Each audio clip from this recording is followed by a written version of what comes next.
Hello again, officers. Have you come to admire my mural? The two guys in the jackets send their best. I don't believe it. I've never known those boys to have manners. The bemusement in her voice doesn't fully mask genuine tenderness. They seem to hold you in high esteem. They'll never be skulls, but their hearts are in the right place. Skulls are cool. Can I be a skull? Fat chance.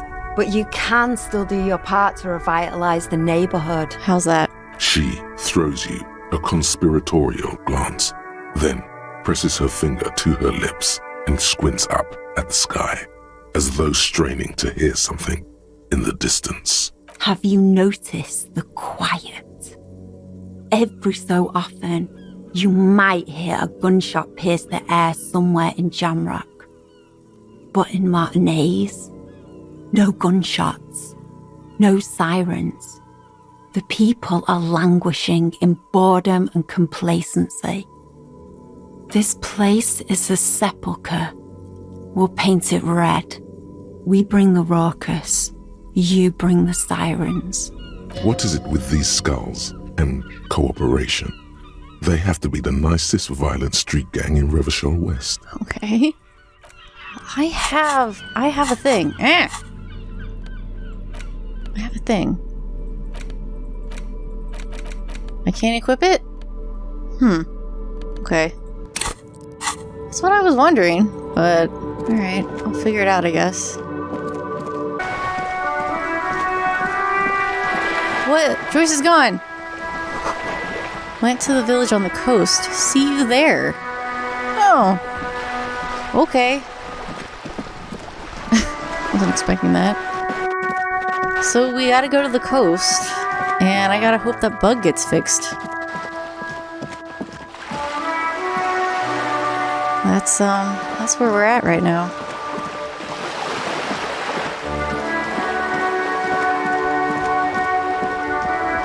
Bookshop. I wanted to buy stuff.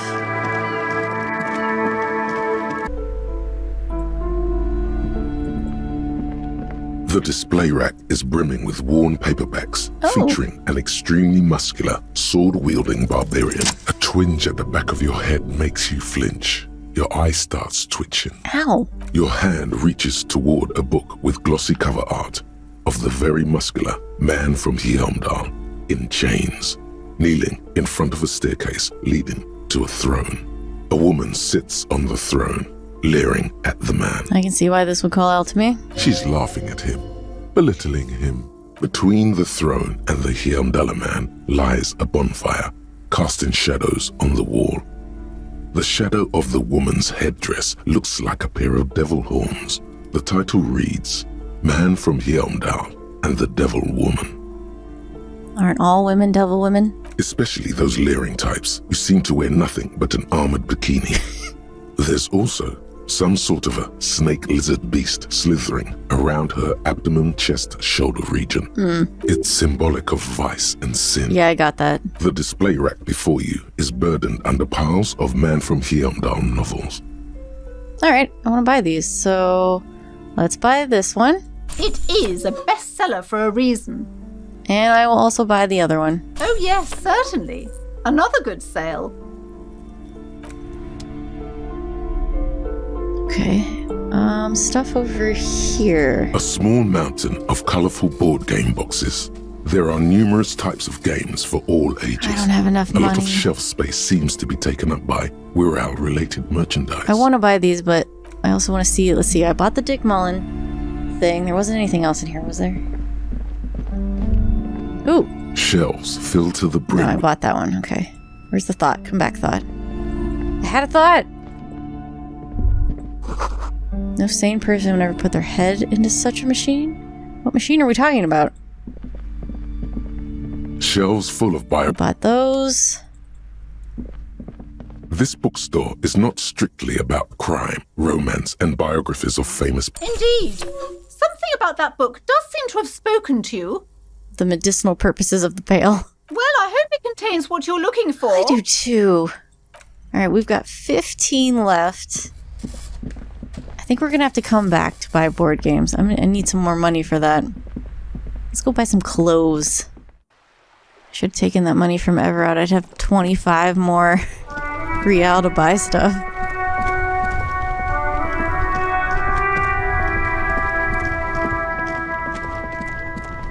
I wanted these. Did he want 25 for them? The speakers below No, are he banged wanted up and 50. worthless. Okay. The Can't buy that. What's in here? You keep coming back. That's good, officer. Keep browsing those clothes. Keep saving that economy. I don't care about the windbreaker all that much. Maybe I should go back and buy the board game. What's in here? The shine on these sunglasses lasts a lifetime, officer. 100% guaranteed. Try again. Maybe you'll find some interesting sunglasses. Conceptualization. I have some conceptualization clothes. The shine on these sunglasses lasts a lifetime, officer. Ooh. A pair of water blue shades. The writing on the left temple says, Sub-Insulindic Rendezvous. The frame appears to be hand-carved out of bone. Oh, very interesting choice, officer. Very high culture. For the first time, the street vendor's voice trails off as he watches you inspect the glasses. This is how a sea monster sees the world. You've become a sea monster, Harry. Giant, hidden, and strangely tender at heart. All is blue. All right, but these actually make your vision worse. It's like literally being underwater. Yes, but they also make your soul quiver like jello. So deep. Wow, officer. You look so cool.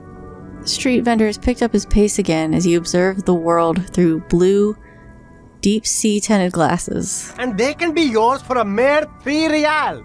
My regular customers have passed them all up because they've got no taste.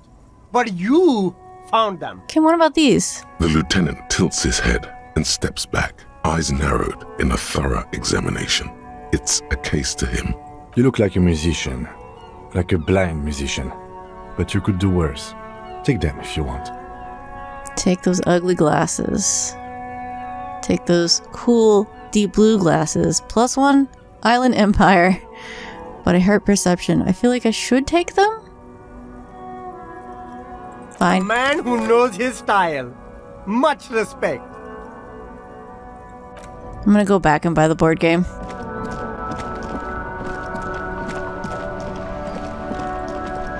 Because I want to. Sounds like a terrible board game. But if there's a chance it will lead to more interesting... A small mountain of colorful board Wonderful choice, sir. A wholesome family game. It may lead to some interesting commentary and dialogue, so I'll go for it. Okay. Now that I've spent all my money... Oh, do these guys have anything left to say to me?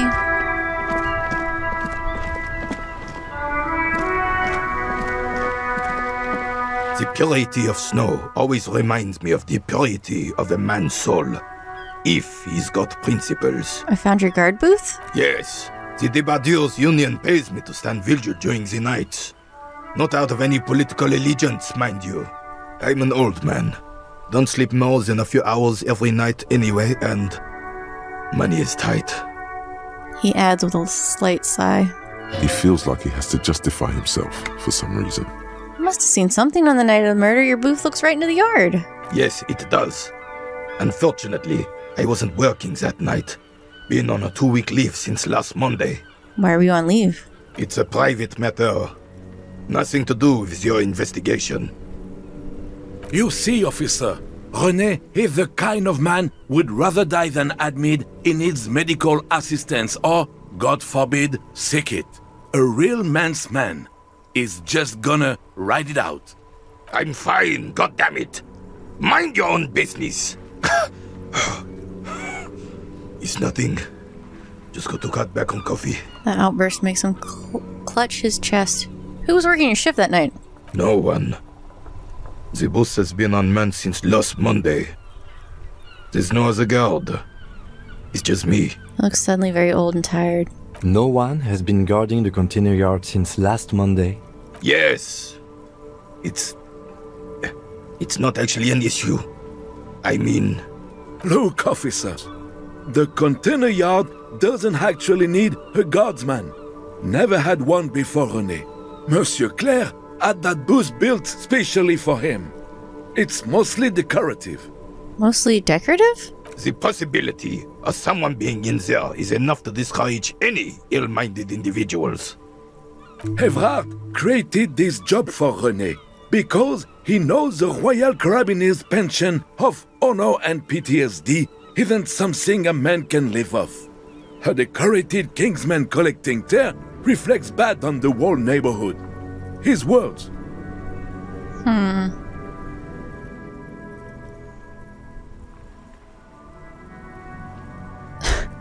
I don't like any of these options. There's nothing wrong with tar collecting. It's my side thing too. Proudly hold out the tear bag.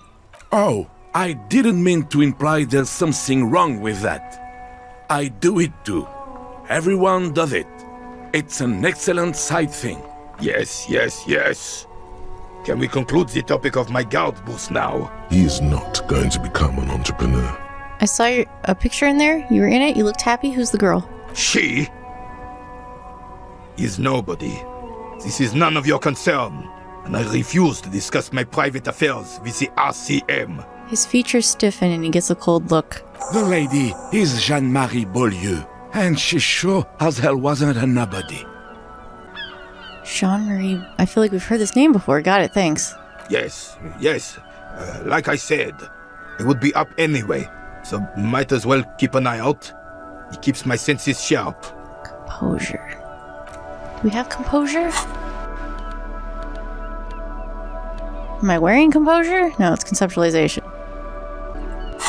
I got one item. The purity of snow always reminds me of the purity of a man's soul. If he's... It's possible we could make it. It's very low, though. Purity of snow always reminds me of... All you observe is a veteran refusing to let go of the past and his old uniform. This is not uncommon. This is the Don't you mean? You do not... I'm There's done. something you missed. I'm done. Reload. I've passed lower checks before, but I'm not gonna reload repeatedly unless I'm up higher. It is such a pleasure to see you again, officer. How may I head the citizens' militia on this fine day? Who's Jean-Marie Below? Oh, sweet Jenny. She was the finest woman in all of Revachol. Maybe the entire world. He gets a dreamy look in his eyes. Do not defile her memory, Gaston. Let her rest in peace. There's an almost imperceptibly small tremble in his voice. His tone lacks its usual intensity, like he doesn't feel he has the right to speak on the matter. So you both know her? We knew her, all right. Lived on the same street our entire lives, just 2 houses apart.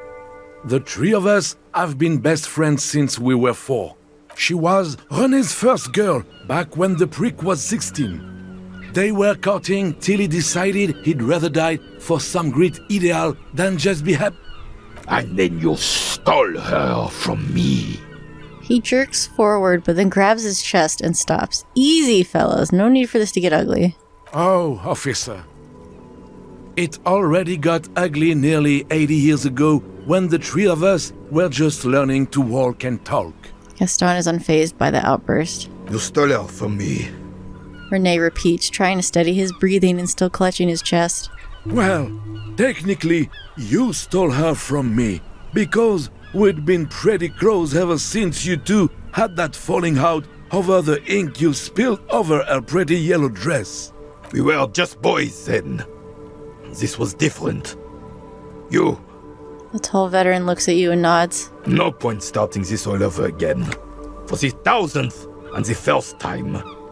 Especially when we have company. Officer. What happened to her? She died of pneumonia 2 winters ago.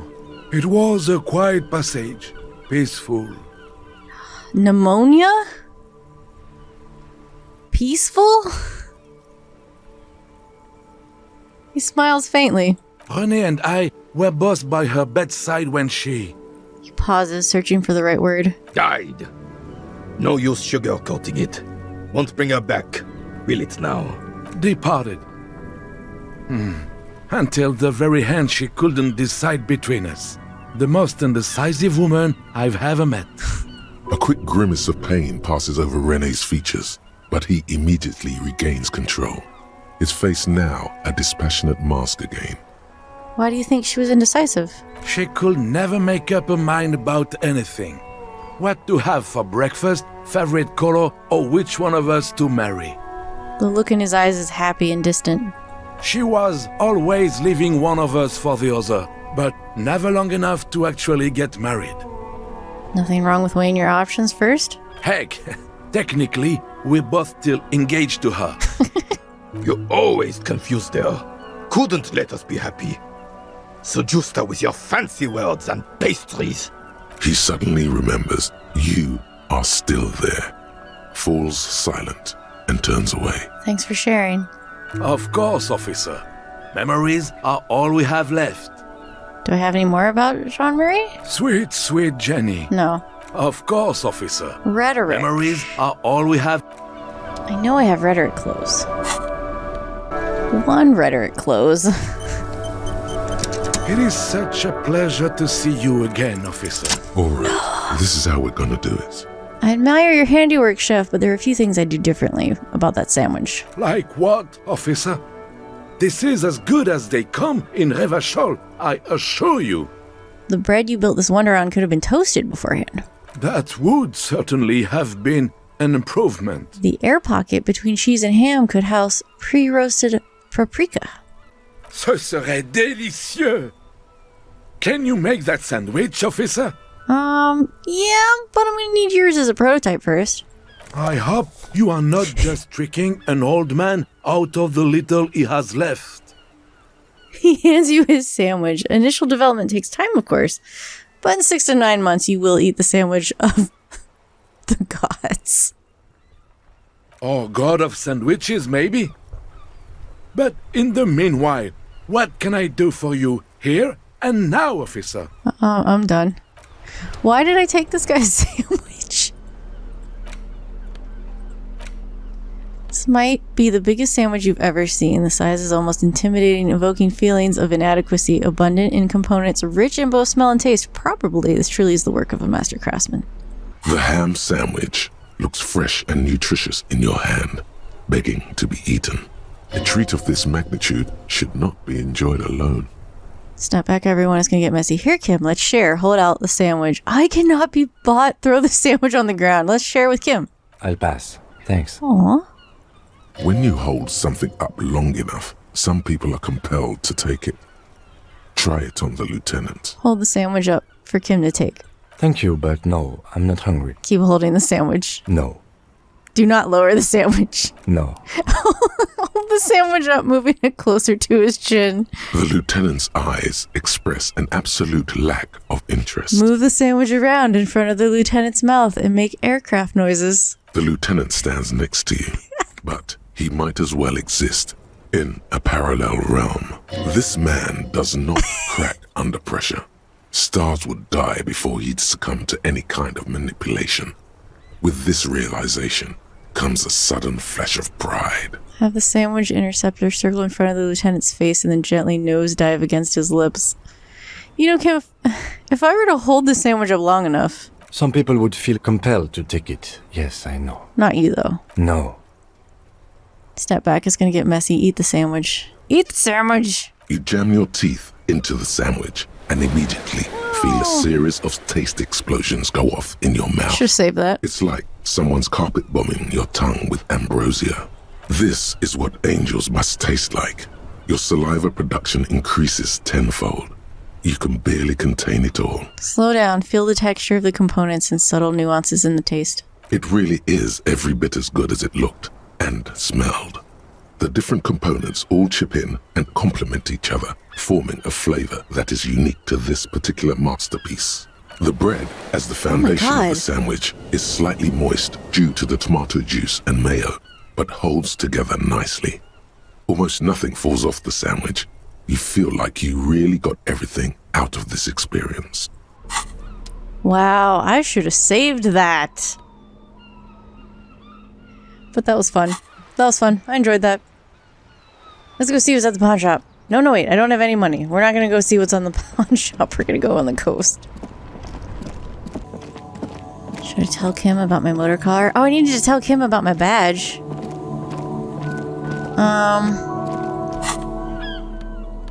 Where is my badge? Items. Where's my badge? Chewing gum wrapper. These are tapes. This is a bullet. Oh, right here. A police badge on which you see the photo of a man. You. Some seaweed is stuck to the back.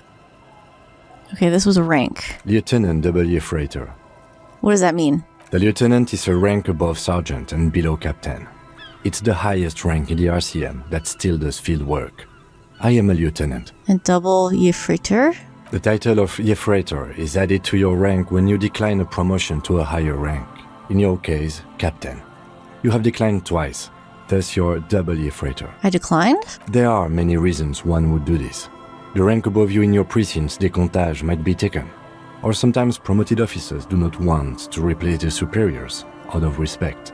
And sometimes they just prefer the type of police work available to their current rank, in your case, lieutenant. Heavy-duty case-solving machine. What's a décompte? Décomptage is the hierarchical system employed by the Revachol citizens militia. It means counting down to twos. The lowest rank is junior officer, usually teenagers. Then there are the patrol officers, then sergeants, lieutenants, and then a captain. That's basically it, except for a few kinks. What kinks? Kinks like satellite officers and the additionally a freighter rank I already explained. The long and short of it is, you're his superior. Satellite officers? You are given the title of satellite officer if your partner is quickly promoted through the ranks and you rise with him. You don't seem to be a satellite. So you've been putting up with my bullshit because I'm your superior? No, I've been putting up with you because despite an unconventional approach, you are doing good police work. No. It matters more than driving your motor carriage into the sea. And now we've even found your badge. He smiles encouragingly. He trusts you, for now. Try not to spoil it. I thought my rank was drunk. Yes, apparently you've had a rather successful career in the past, and this leads me to believe maybe your current situation is only temporary. Well, thank you for giving me hope. Good. Aw, he says with a quick smile. Back to the document. Such a small yet precious thing. Expensive paper caught with... Harrier. That's long for Harry. So you are Harry. Everard was half right. Probably not a lot of people know your full name. Whoever told him you're Harry Dubois didn't. What kind of name is Harrier? It's a wartime name. Revolutionary. The kind mothers give their sons during troubled times. Like Undying or Boxer or Ironhide. A name like armor. I don't want to be Harrier Dubois. Don't accept it. I accept it. Pleased to make your acquaintance, Harrier Dubois. He's not going to call you Harrier. He'll keep calling you officer when he's angry with you, and detective when he's not. Oh. The badge in your hands shines as you... That's just the serial number. Revachol, Jamrock, Precinct 41, with some numbers thrown in there for good measure. What the heck does that mean? Date of issue? 4 months ago. I'm guessing that's when you were promoted to the rank of Lieutenant W. Freighter. Oh yeah, because they said you'd get a new badge if you were promoted or if you lost it. A new badge usually comes with a new rank. You seem to have been doing well then. You're pretty sure you weren't doing well, but better? Probably yes. A lot can happen in 4 months, especially in winter. The winters are never easy on you, of that you are sure. Yes, it's the designation of your precinct. 41, like mine says 57. The 57th is mostly industrial harbor, a lot of asphalt. The 41st is... He stops. What? It's a tough station to work in. You have all of Jamrock to cover. That district should have 3 precincts, but money is what it is. It's no wonder you are like you are, he thinks. But then again, it's a legendary district, and a hell of a station too.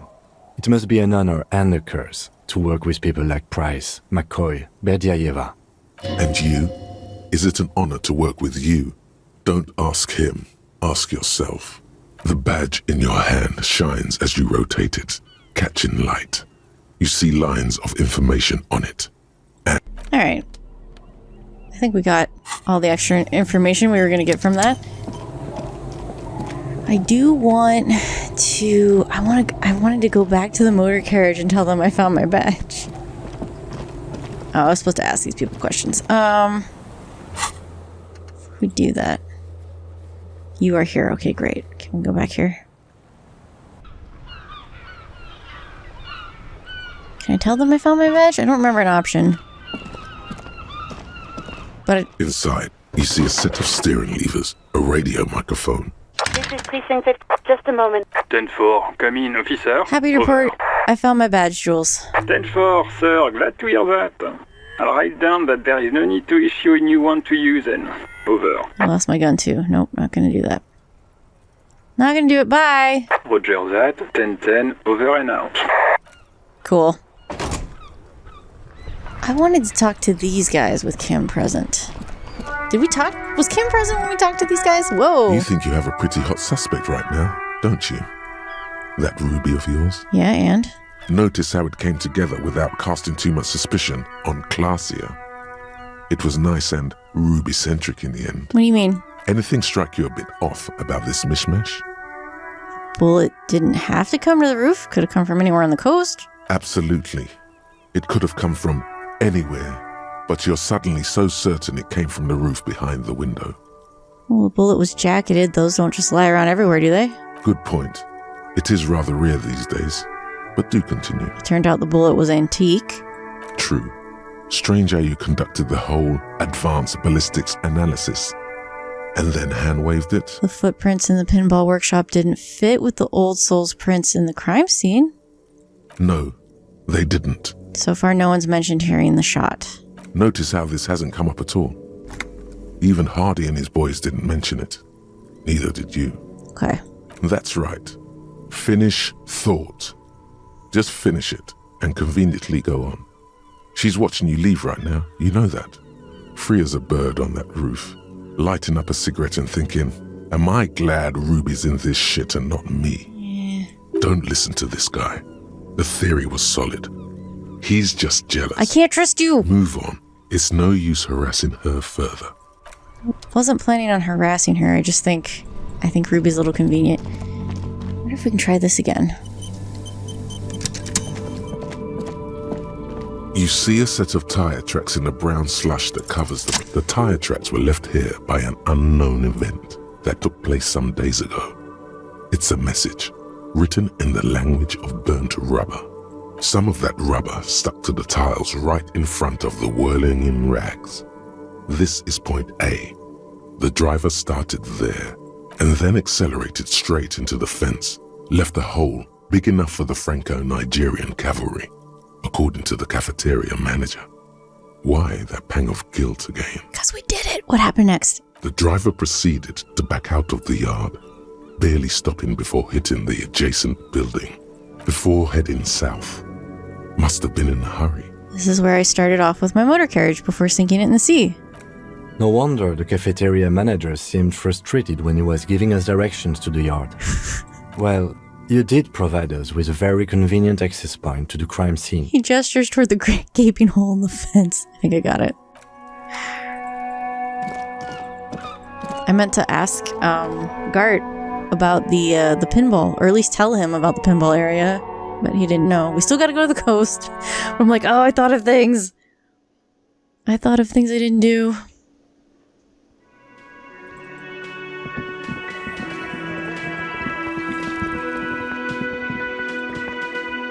Hey, was there something you needed?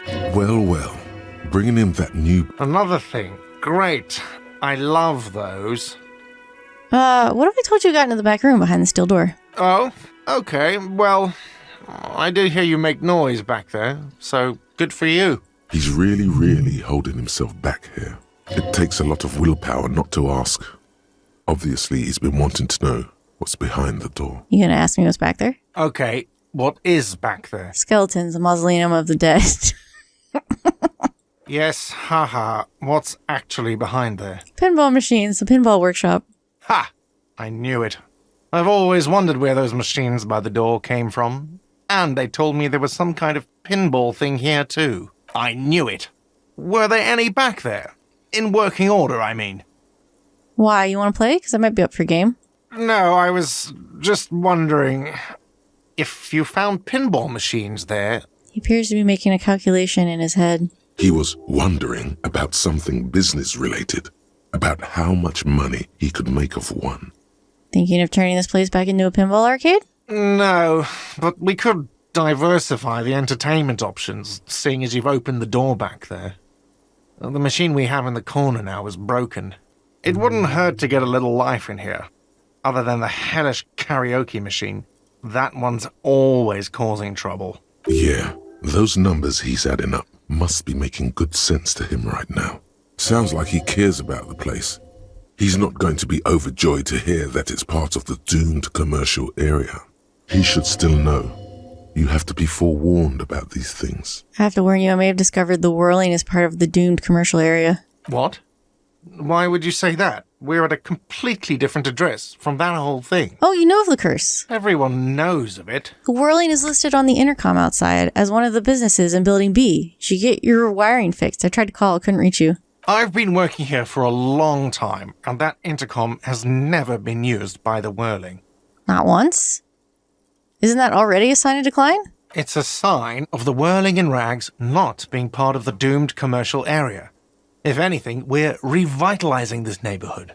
Relax, Mr. Gart. I'm sure there is no doom. He simply wants to share his discoveries with you. The whirling was once the East Delta Pinball Arcade before it failed. It's only a matter of time before the whirling fails too. Though perhaps the whirling... I would like to do a positive spin. Perhaps the whirling will escape. Does this look like part of a doomed commercial area? This pre-revolutionary tilework? These high ceilings? The nice rooms? Well, most of the rooms. For 14 years, man. That's how long I've worked here. I've kept this place up through hail and through sleet. Fuck me, if some doom ghost... He steadies his voice. He's done a fine job too. Though he's spoken of the place dismissively before, the hostel is actually very important to him. You really care about the whirling, huh? Yeah. It's slowly growing on me again. It's beautiful in its own way. Especially for this neighborhood. I've been trying to keep it that way. Even if it is part of the damn doomed commercial area. Oh, you finally admit it. Yes, your police skills have delivered. I'm sure you'll get a commendation. Maybe even a promotion. Who owns the place? Some real estate management company. They never come around here, just collect money from afar. Honestly, I think some money laundering might be involved. And who named it the Whirling in Rags? Well, it sure as hell wasn't the real estate company. It was you? You look surprised. What? It's a great name, I know.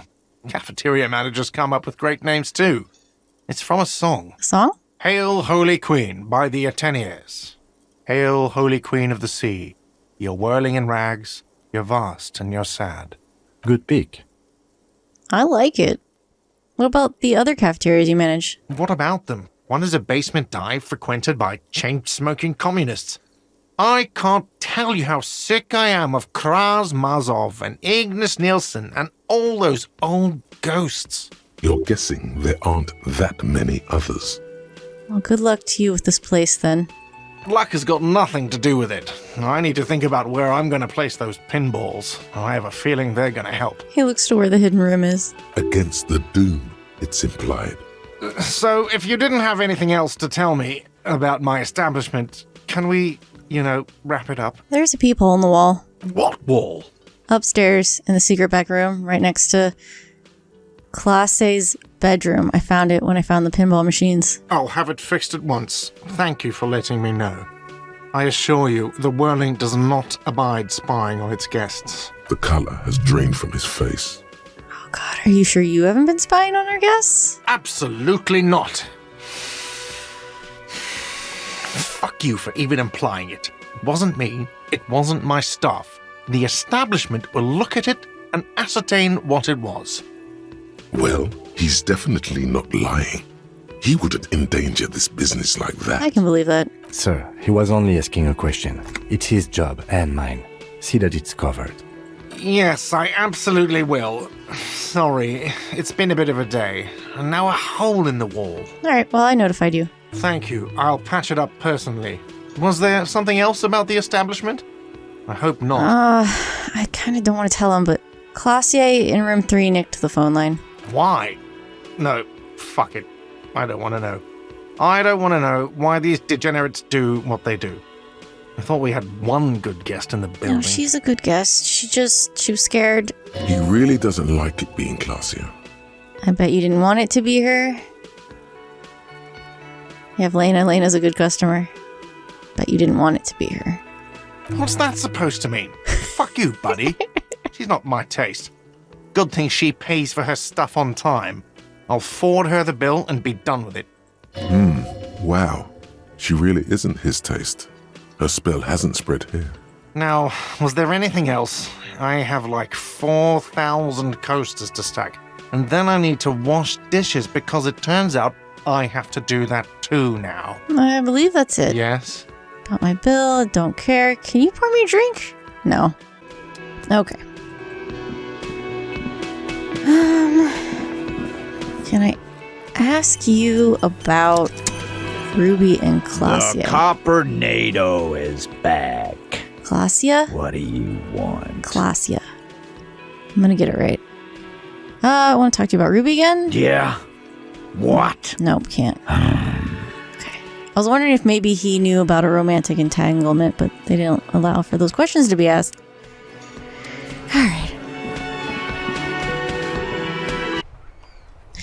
Alright, now we're gonna go back. Call Alice back in a day. And now we're gonna go back here. Alright, we are back. I want to talk to these. Oh, hold on. Okay, yes.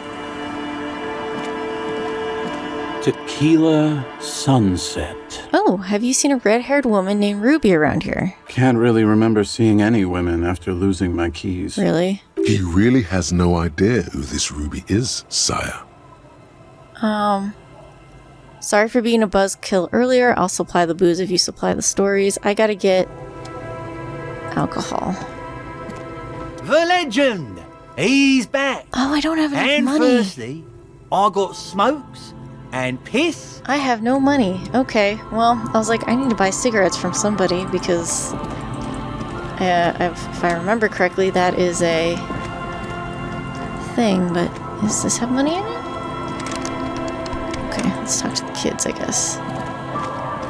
Can I pick up what you're playing with? The scruffy-haired little boy kicks a stone while the other watches him do it. Oh, you're Lillian's twins? This one doesn't say anything, kicking the concrete with his worn-out sneaker. Lily's our mum. Explains the other one, tongue still lolling out of his mouth. Yeah, I said that. The stone kicker laughs suddenly. His head is too large for his shoulders. The other one laughs as well. Maybe there's some kind of reason why they're laughing. An interesting reason somehow tied to the case. I doubt it. What are you laughing about? The boy stops laughing and looks at his toes. Oh, okay. So now he's shy. Now he's not talking, just wobbling around like he's afraid of something. Have you seen any bad people around? What bad people? One of the twins looks up, his mouth slightly open. I don't think questioning 4-year-olds without their parents present is going to crack the case. Then we're definitely doing it. Children are stupid? The scruffy-haired kid laughs as though in agreement. You're stupid. The other one tells him, suddenly very serious. How about the policeman ask you something else? Okay. I got nothing. Bye. Can I grab what you're playing with? Doesn't look like it. Alright.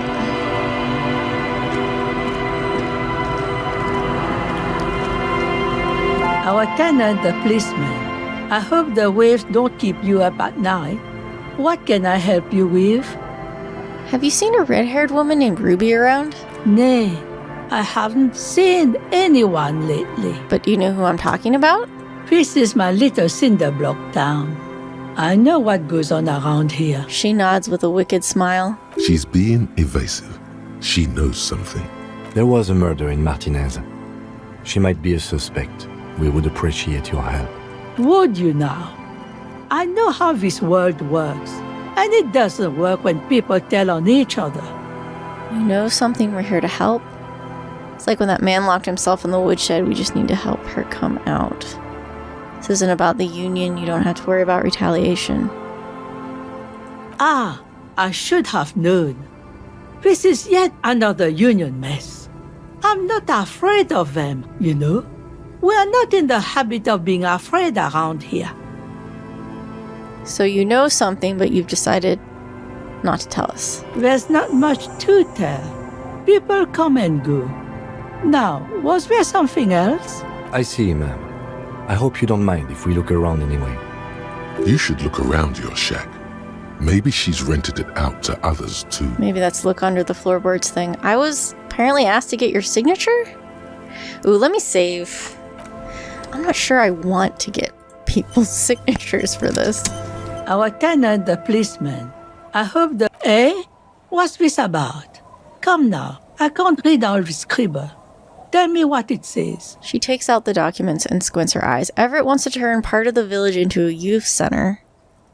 It's just a real estate deal, nothing ominous. I want to know what she thinks. Huh. I might be half blind, but it looks like part of the village is gonna be a street. The best part. The part we need to get out of our houses. What is that? What? She lifts the paper very close to her face and studies it intently. Have you asked Lillian about this? I won't even consider signing till I know she's on board. She hands the envelope back. Okay. Let me see if I can talk to the kid in here again. Maybe she'll tell me. Maybe she'll have something interesting to say. Ooh. Hello, mister. The net picker's daughter waves at you. Okay, so you're another kid of hers. Do you know anyone named Ruby? Ruby. Ruby. The girl gets all serious and leans in as if she's about to tell you a secret. My mom tells me I'm a big girl, but she doesn't know that I can't say Earl. Or sometimes I can, but then Kids. The lieutenant shakes his head. Are you Lillian's daughter? Yes, I am. Little Lily. You know my mom? She gazes at you with her big eyes. Yeah, we met earlier. That's nice. My mom is great. She's never angry or anything. And the twins outside are your brothers? Yes. They don't want to play with me. They're older and play outside. Yeah, that's how it goes. They look the same. Sometimes I can't tell them apart. They look identical, right? I said the same thing. They look identical. She slowly processes the word, then snickers with laughter. And we're done. Bye! Bye! What's this? Is that the phasmid? It looks like the phasmid, leaning against the wall. Where? Leap toward the phasmid and clap in your hands. Try to sneak up on the phasmid. It's not the phasmid. It's not even organic. It's a fire iron. Oh, here? How disappointing. Well, glad we didn't, leap on it. Can't believe it. Of course it wasn't the phasmid. It's way too big. Don't be too hard on yourself. You couldn't have known that for sure. And, besides, finding this phasmid is your special destiny. You can feel it. Give the dream of discovering the phasmid a rest for now. Interesting.